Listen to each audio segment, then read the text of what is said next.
Hi everyone, this is our channel, Meet the Real Story. Please like, share and subscribe. I am addicted to food. I suffer a lot. I need help. I've tried to give up, but I fail every time.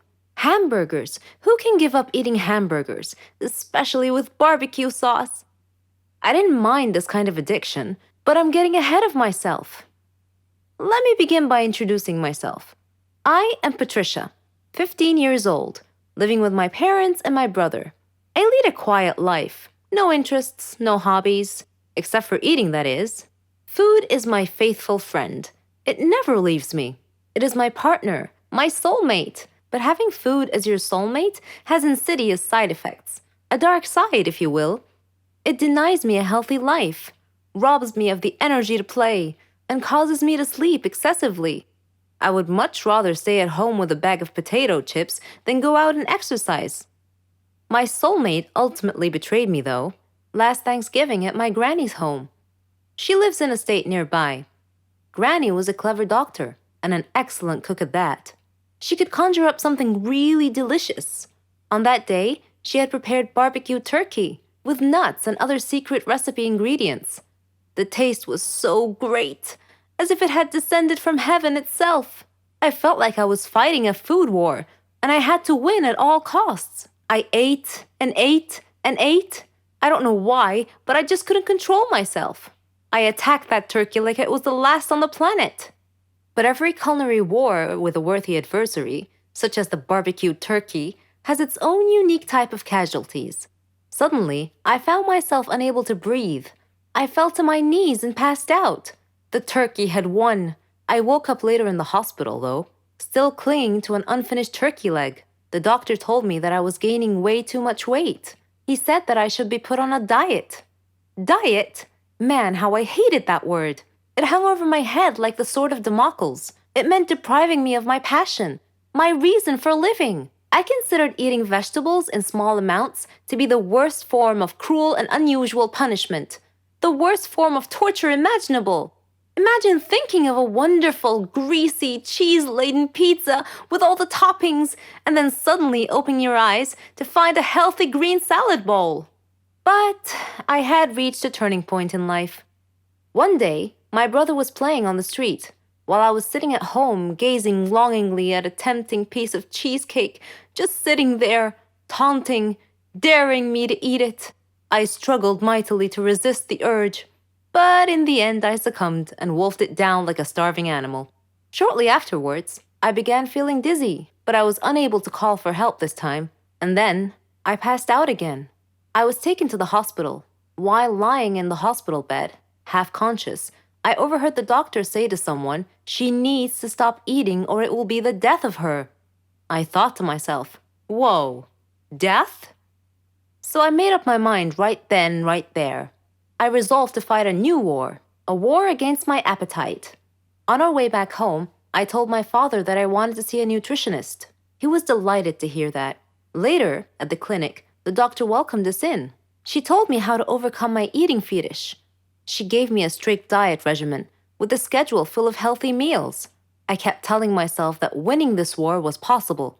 I simply had to be patient and persevere. I stuck to the strict diet and did some physical workouts. My parents supported me wholeheartedly. I was enthusiastic. I can totally do this. A week passed quickly, and I eagerly visited the doctor to receive some good news. When the doctor weighed me and told me that my weight hadn't changed at all, I was crestfallen.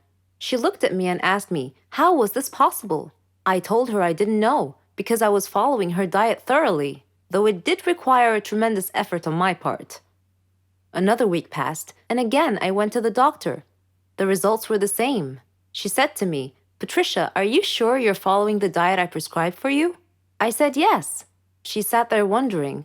Then she told me with a puzzled look on her face, "It's odd, but your weight is increasing, not decreasing." This unexpected piece of news mystified me. Another week passed. No change. The doctor was nonplussed. I returned home with a dejected look on my face. My father asked me what was wrong. When I told him, he laughed. Do you believe that? My father actually laughed at my predicament. I was furious. He gestured an apology with his hand and then told me that it was my own fault. I was puzzled. What are you talking about? He told me that I had been sleepwalking to the refrigerator every night and eating everything in sight. I was taken aback. I couldn't believe it. Stop acting like you didn't know it, he said. You must have been awake. I replied, No, father, I'm not acting. I was truly unaware that I've been sleepwalking and eating in my sleep. But now that we've finally solved the mystery of the increasing weight, we returned to the doctor with this new information and told her the situation. She laughed and told me that my discipline had denied my body the food it craved, but my brain had refused to cooperate and had overridden my will by urging me to eat in a subconscious state. She told me not to worry, though, that she could treat that. Armed with this knowledge and her support, and the support of my family, I felt that I could finally win this war. Hello, my name is Brenda, and this is how I embarrassed myself when I was about 14 years old. Before I tell you my story, let me highlight a few points. All teens experience some amount of anxiety at times. It is actually a normal reaction to stress, and sometimes it even helps them deal with overwhelming situations. For many teens, things like public speaking, final exams, or even going out on a date can cause feelings of anxiety. For some teens, however, anxiety can go beyond these typical symptoms to negatively affect friendships, participation in activities, and even their schoolwork. And do not get me started on how being a teenager is made of the devil's blood. Okay, that was an innocent joke, but I do mean it. So, back to our story. I was sitting in class behind the cutest guy in my grade. His name was Josh, and I just wanted to ask for his phone number, but I was painfully shy and terribly afraid of being rejected. But it was almost time for the school dance. I wanted to go with him, but there was no way on earth I could have done it face to face. I tried to talk myself through the anxiety and convinced myself to actually go through with it. I debated with myself for a while, missing most of that day's in-class instructions before I finally decided to ask him. And I did. I did ask Josh for his number, and he agreed. He slowly took my phone, typed in his number, and handed it back to me. I felt relieved. I had finally gotten the number. I mean, I was wrong. There was nothing to be anxious about. I had made it much worse in my mind than it actually was. It was actually nice to realize I was anxious over nothing, to be over it and have his number. I got home later that day and I was so excited to call or text Josh. But because I'm socially awkward, I decided to try and text him. But the message didn't deliver. I checked the number he gave me and noticed that it included the digits 911, which indicated to me that he had given me a fake number. Maybe he was trying to avoid me. I suddenly became aware of how weird I had acted towards him. I didn't have much of a relationship with the guy before asking for his number. There was no rapport between us, so it came across as creepy when I asked him. I also asked him in the middle of class by tapping him on the shoulder. There was nothing smooth or even normal about how I went about it. I hadn't acted immoral, but it was painfully awkward, socially inappropriate, and thus doomed to fail. The encounter was painful, but from it I suppose I learned some lessons on how to appropriately socialize. I also learned that it is incredibly easy to miss obvious signs that other people are giving you when you're anxious, because you're so absorbed with yourself that you miss social cues.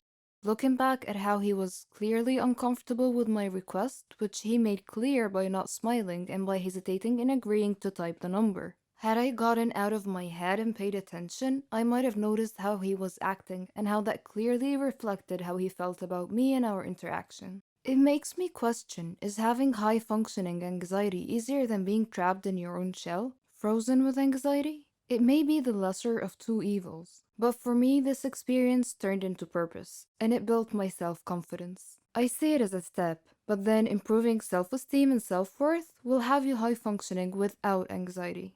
That is the end game. But you know what? Write your own script. You can't go on if someone else is writing your script. And I know that a lot of kids at school felt the same way. They didn't feel good, and I didn't know why. Kids will relate, and this is so freaky, and it makes anxiety even worse. You have to go to know that you are okay in school, and you cannot know unless you go.